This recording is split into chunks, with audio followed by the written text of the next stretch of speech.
আসসালামু আলাইকুম।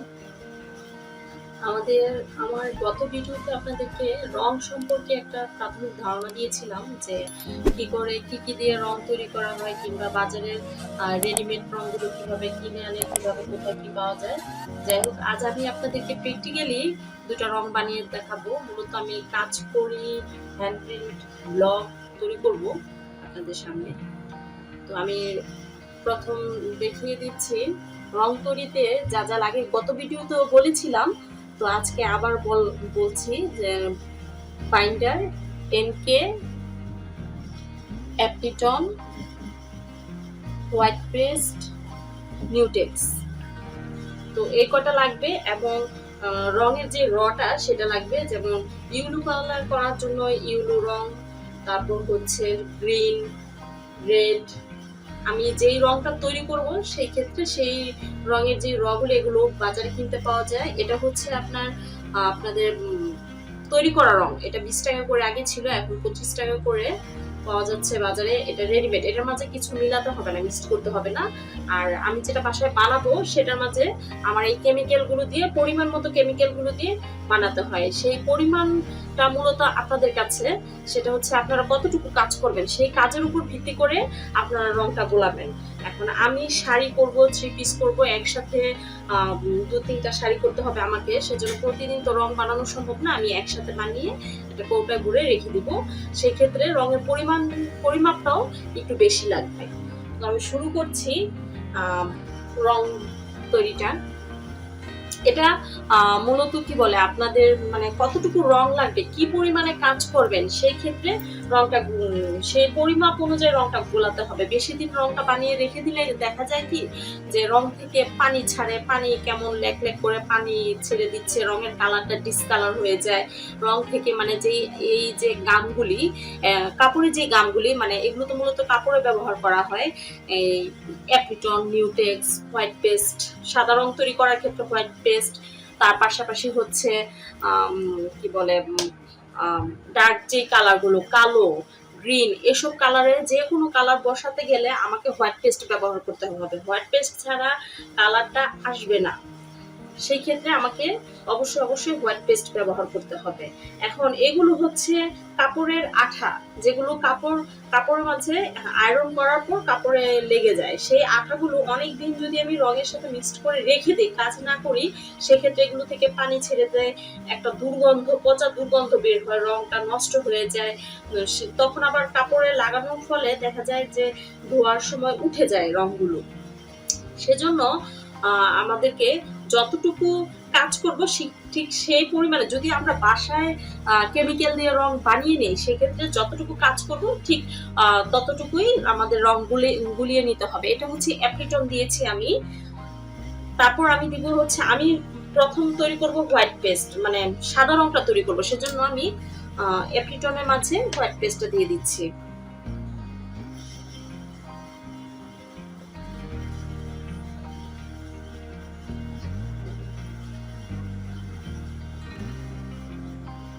আমি একটু বেশি করে নিয়ে নিচ্ছি, কারণ আমার কাজের পরিমাণটা একটু বেশি, তো আমার অর্ডার পরে বেশি, সেই ক্ষেত্রে একটু প্রতিদিন রং গুলানো সম্ভব না। সেই জন্য আমি একটু বেশি করে রং গুলিয়ে নিচ্ছি। এখন আমি নিব হচ্ছে নিউটেক্স। এগুলো সবই মূলত কাপড়ের রংটা বসার জন্য যে আঠাগুলো, সেই আঠাগুলো আমি নিয়ে নিচ্ছি।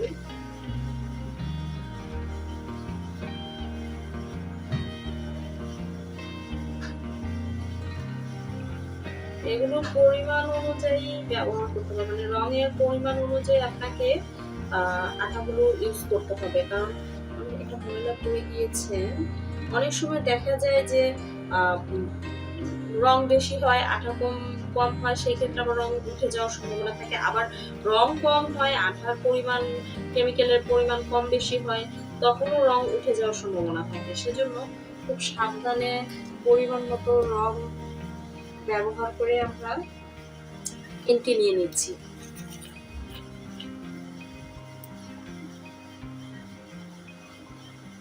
এনকেটা মূলত রংকে পাতলা করে। আমাদের রংটা যদি বানানোর পরও রেখে দেওয়ার পরও দেখা যায় কাজ করতে করতে বাতাস লাগলে রংটা শুকিয়ে যায়, এনকেটা শুকিয়ে যায়, সেই ক্ষেত্রে আমাদের রংটা ভারী হয়ে যায়। কিন্তু আমাদের রং করতে হবে পাতলা রং দিয়ে, তখন আমরা এনকে ব্যবহার করতে পারি। তারপর হচ্ছে জল রঙের ক্ষেত্রে কাপড়ে যখন ওয়াশ দিব, ব্যাকগ্রাউন্ড ওয়াশ হবে, সেই ক্ষেত্রে আমরা এনকে ব্যবহার করে ব্যাকগ্রাউন্ডটা দিতে পারি, ওয়াশ করতে পারি। সেই জন্য আমাদের এনকে ব্যবহার করা হয়, প্রচুর পরিমাণে এনকে লাগে। আমি বাইন্ডার দিয়ে দিচ্ছি পরিমাণ মতো, গুলিয়ে দেখে নেই আরো লাগবে কিনা। খুব ভালো করে মিক্সড করতে হবে যেন দানা দানাটা না থাকে।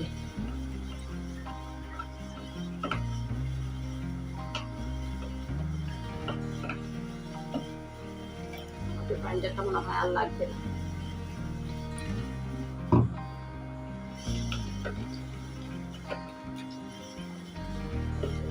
মিশিয়ে নিচ্ছি।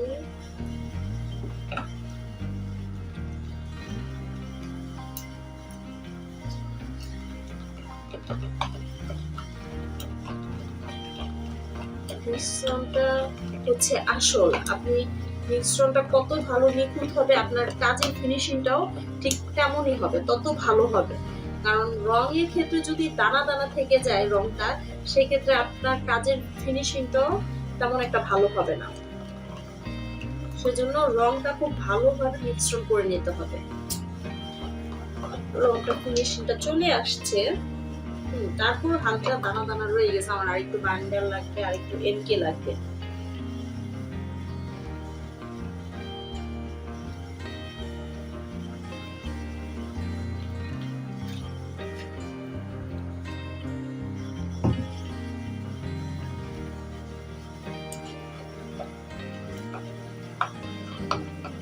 নিয়ে নিচ্ছি আর একটু এনকে নিয়ে নিচ্ছি।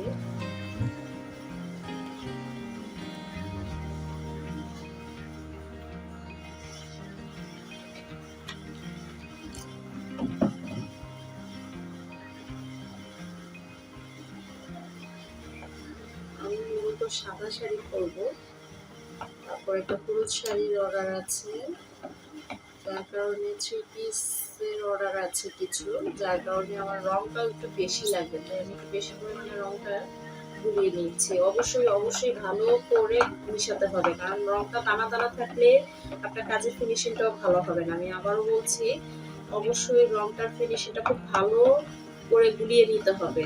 আপনার রং গুলানোর উপর ডিপেন্ড করবে আপনার কাজের ফিনিশিং কত ভালো হবে, কত নিখুঁত হবে।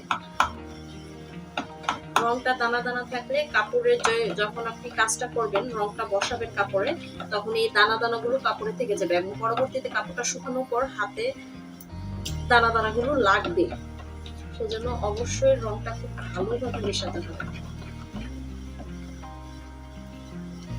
আগে বলেছি ডার্ক কালার গুলোর মাঝে হোয়াইট পেস্টটা ইউজ করতে হয়, সাদা রংটা হোয়াইট পেস্টটা ইউজ করে তারপর রং করতে হয়। কফি কালার, তারপর হচ্ছে ব্ল্যাক, এসব কাপড়ে সবুজ, গ্রিন, এসব কাপড়ে হোয়াইট পেস্ট ব্যবহার করতে হয়।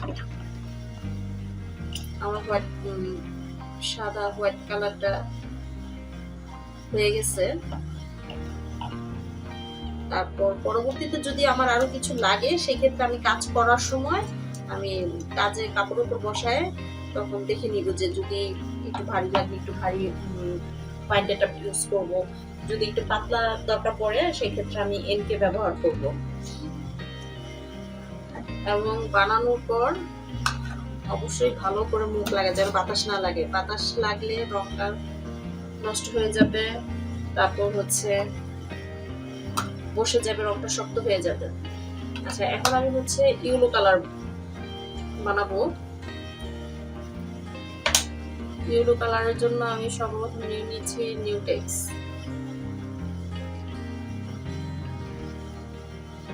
নিউটেক্স মূলত একটা আঠা,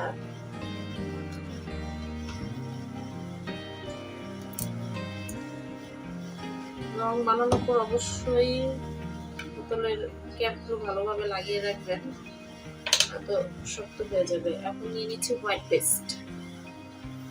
হোয়াইট পেস্টটা ইউলো কালার মাঝে অনেক সময় অনেকে দেয় না কিংবা লাগে না। যদি আমি যদি ডার্ক কালার কাপড়গুলোর মধ্যে ইউলো কালার বসাইতে যাই তাহলে অবশ্যই হোয়াইট পেস্ট দিতে হবে। আর হোয়াইট পেস্টটা দিলে হয় কি যে রঙের যে একটা আভা, যে একটা মানে খুব সুন্দর একটা কালার আসে, যে কোনো কাপড়ের মাঝেই হলুদ কালারটা খুব সুন্দর হয়ে বসে। সেজন্য আমি হোয়াইট পেস্টটা ব্যবহার করি রং বানানোর ক্ষেত্রে।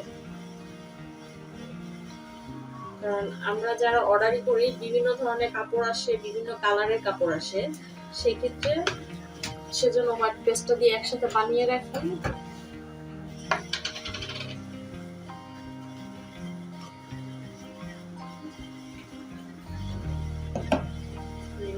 হোয়াইট পেস্ট এটা হচ্ছে অ্যাম্বোসের জন্য। অ্যাম্বোসের ক্ষেত্রে অ্যাম্বোস যখন করব তখন আমি আরেকটা ভিডিও নিয়ে আসবো অ্যাম্বোসে, তখন আমি অ্যাম্বোসটা কিভাবে রেডি করতে হয় কেমিক্যাল দিয়ে সেটা দেখাবো। এটা হচ্ছে অ্যাপ্রিটন দিয়ে নিচ্ছি।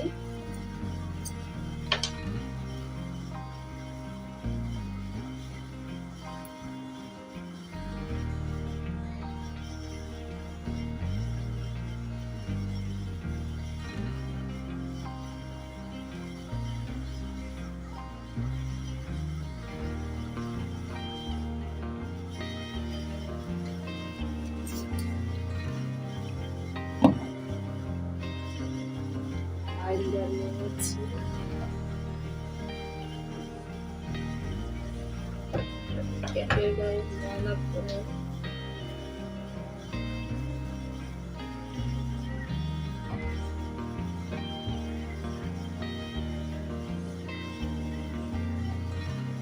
বাইন্ডার মূলত রঙকে ফাঁকা করে, গাঢ় করে, ফাঁকা করে।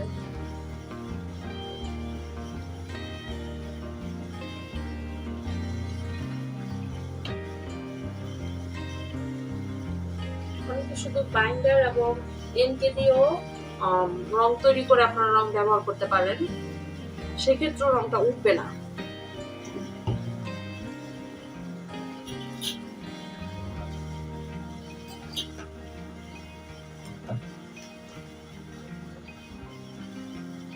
একটা কথা বলে নিচ্ছি, এই রংগুলো দিয়ে কিন্তু শুধু হ্যান্ড প্রিন্ট নয়, ব্লকের কাজও করা যাবে। এইরকম ডাইস কিছু কিনে আপনারা বাসায় ব্লকের কাজগুলো করতে পারেন। এইগুলো হচ্ছে বিভিন্ন ডিজাইনের বিভিন্ন ডাইস পাওয়া যায়, দোকানে পাওয়া যায়।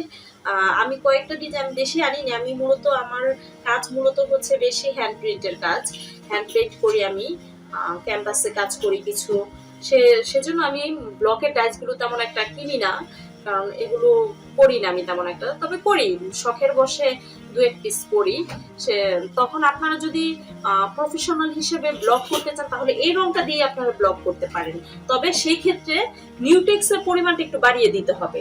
ব্লকের ক্ষেত্রে অবশ্যই মনে রাখবেন নিউটেক্সের পরিমাণ বাড়িয়ে দিতে হবে যদি ব্লক করতে যাই। আর যদি হ্যান্ড প্রিন্ট করতে যাই সেক্ষেত্রে পরিমাণ মতো সবকিছু আমি যেভাবে নিয়েছি, আপনারা যতটুকু কাজ করবেন ততটুকু পরিমাণ মতো কেমিক্যাল ব্যবহার করবেন। শুধুমাত্র ব্লকের ক্ষেত্রে নিউটেক্সের পরিমাণটা বেড়ে যাবে, কারণ ব্লক করতে গেলে দেখা যায় আপনার রংটাও বেশি লাগে এবং ব্লকের রংটা একটু আঠালো হতে হয়। আঠালো না হলে ডাইসের মাঝে বসবেও না, এবং ডাইস দিয়ে কাপড়ে যখন আমরা ব্লকটা করব তখন কাপড়ের মাঝে আঠাটা বসবে না, রংটা বসবে না। সেই জন্য নিউটেক্সের পরিমাণটা বাড়িয়ে নিতে হয় ব্লকের ক্ষেত্রে। রংটা প্রায় হয়ে গেছে।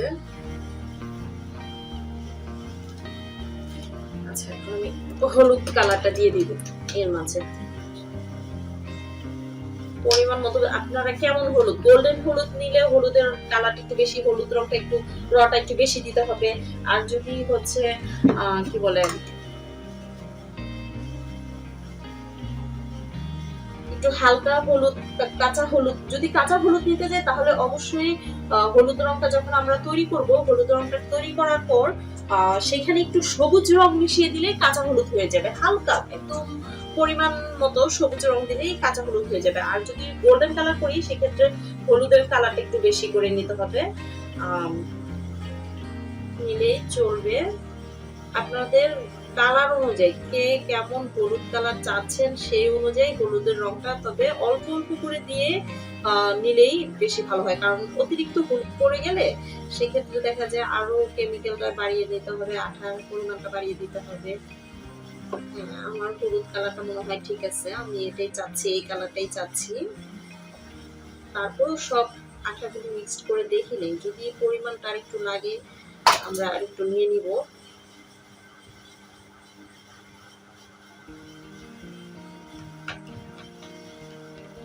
হলুদের পরিমাণটা আর একটু লাগবে।